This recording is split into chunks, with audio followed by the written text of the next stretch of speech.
1, 2, 3 o'clock, 4 o'clock, rock. 5, 6, 7 o'clock, 8 o'clock, rock. 9, 10, 11 o'clock, 12 o'clock, rock. We're gonna rock around the clock tonight. Put your glad rags on, join me home. We'll have some fun when the clock strikes 1. We're gonna rock around the clock tonight. We're gonna rock, rock, rock till broad daylight. We're gonna rock around the clock tonight. When the clock strikes 2, 3 and 4, if the band slows down, we'll yell for more. We're gonna rock around the clock tonight. We're gonna rock, rock, rock till broad daylight. We're gonna rock around the clock tonight.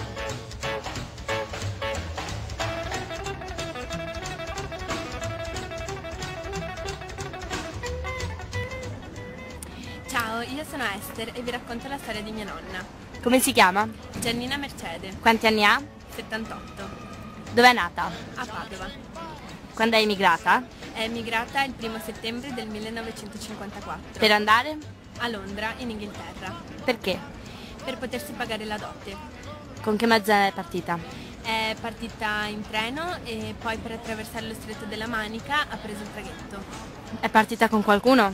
No, è partita da sola, però lì in Inghilterra c'era sua sorella, anche lei lì per motivi di lavoro, e l'ha aiutata nei primi periodi.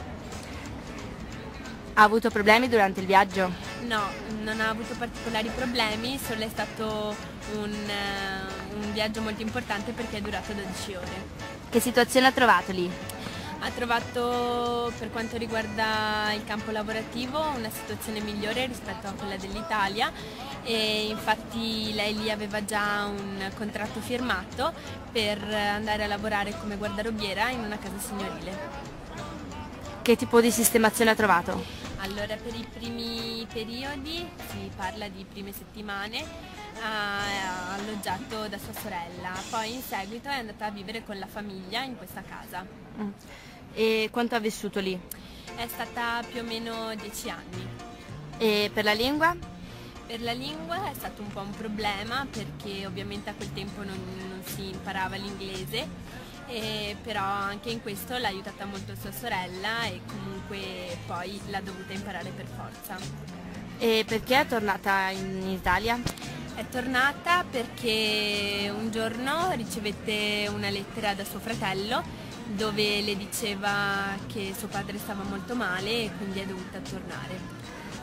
Avendo vissuto sia a Londra che in Italia, dov'è che si è trovata meglio? Di sicuro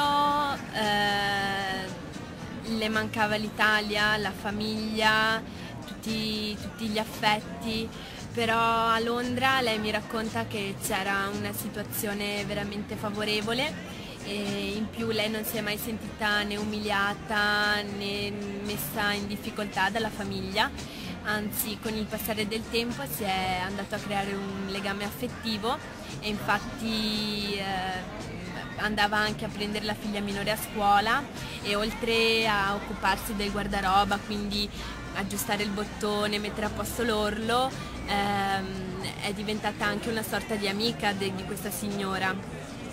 Per esempio mi ha raccontato che una volta questa signora doveva andare al Palio dei Cavalli e doveva abbinare un vestito a un cappello bellissimo che aveva e allora chiese a mia nonna di farglielo e fece questo vestito con il quale fece una grande figura e questo legame è stato così forte che quando è partita le hanno addirittura regalato dei gioielli. Perfetto, grazie. Ciao, io sono Tommaso Cava e porto la testimonianza di mia zia Gianna Alboini che è partita per Ilford. E quanti anni ha adesso tua zia? Ne ha 81, però nel 1958 quando è partita ne aveva 21. Come mai ha lasciato l'Italia per andare in Inghilterra? Più che lasciato, ha scelto di andare in Inghilterra per imparare meglio la lingua. Con che mezzo ha viaggiato per raggiungere Ilford? Ha preso un treno fino a Calais e poi ha preso un battello che l'ha portata fino a Ilford. Sai se c'erano altri emigrati come lei durante i suoi viaggi? No, lei mi ha detto che non si facevano comitive o cose del genere. Lei si è rivolta a un'agenzia e gli hanno detto di andare a Ilford, quindi è partita da sola. Ci sono stati dei problemi durante il viaggio oppure è stato tutto tranquillo? No, il viaggio è stato breve, è durato 12 ore complessivo tra il viaggio in treno e il battello, quindi non ho avuto nessun problema, è stato anche breve, mi ha detto, come viaggio. Aveva qualche conoscenza lì o è partita proprio No, così? l'agenzia a cui si è rivolta gli ha trovato già la famiglia dove andare come badante, quindi una volta arrivata il Ford la famiglia la aspettava là per poi andare a casa loro. E quindi per il ha sempre vissuto nella casa dove lavorava oppure ha avuto anche un suo alloggio privato? Allora, lei per i primi 4 anni non poteva cambiare lavoro, quindi la famiglia l'ha fatta rimanere in casa con loro tranquillamente. E poi ha trovato una casa sua? Sì, poi finiti i 4 anni di lavoro gli hanno dato il permesso di lavorare là e ha trovato lavoro in ospedale. Tramite una sua amica ha conosciuto anche Gino e là sono innamorati e quindi hanno deciso di rimanere a vivere là. Quindi mi hai detto che era andata per imparare anche l'inglese, quindi ma è partita senza sapere niente oppure aveva già delle basi di conoscenze No. linguistiche? Lei è andata a un collegio in pratica dalle suore e quindi là ha avuto modo di imparare proprio le basi dell'inglese, ma lei è partita proprio per potenziare il suo inglese. Come si è trovata lì nel primo periodo proprio? Com'è stato il suo impatto con una nuova realtà?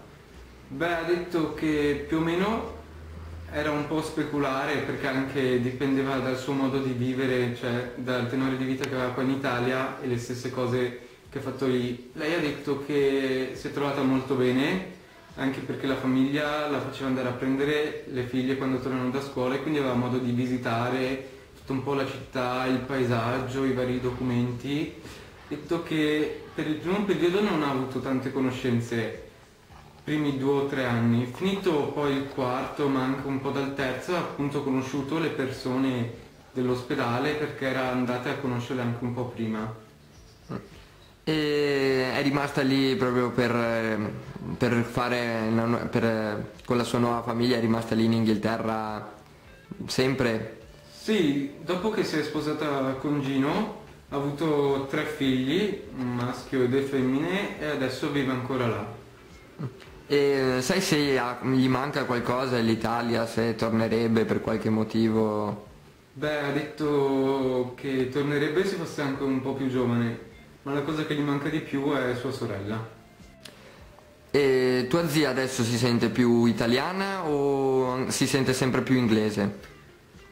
Più inglese perché è da tanto che non torna in Italia, non come in vacanza, ma proprio per restarci anche più di una settimana o qualche mesetto. E è rimasta in contatto con qualche parente qui in Italia oppure sempre meno, preferendo proprio una vita sempre in Inghilterra? Beh, io mi ricordo che quando ero piccolo ci veniva a trovare, Spesso. spesso sì, però più che altro mi veniva a trovare sua sorella e quindi ho avuto modo di conoscerla un po' per quello che mi ricordi, però adesso con la vecchiaia non è che riesca tanto a tornare. È tornata 4 anni fa però, per salutare mia nonna. L'hai incontrata? Sì, sono andato all'aeroporto di Venezia a prenderla, poi a riaccompagnarla quando doveva tornare. Va bene, grazie. Ciao.